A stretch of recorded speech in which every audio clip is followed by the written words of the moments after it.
નમસ્કાર દર્શક મિત્રો, હું છું દર્શના જોશી. તમે જોઈ રહ્યા છો લોક સામના ન્યૂઝ.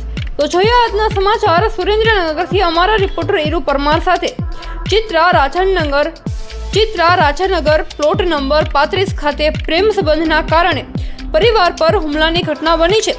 જે ઘટનામાં ધનજીભાઈ તુલસીભાઈ જાદવ, મિત સુભાષભાઈ જાદવ, અરુણાબેન જિગ્નેશભાઈ ચૌહાણ, આશાબેન સુરેશભાઈ જાદવ તથા ભાવનાબેન સુભાષભાઈ જાદવને ઈજાઓ પહોંચી છે. તમામને સારવાર અર્થે સરટી હોસ્પિટલમાં ખસેડવામાં આવ્યા.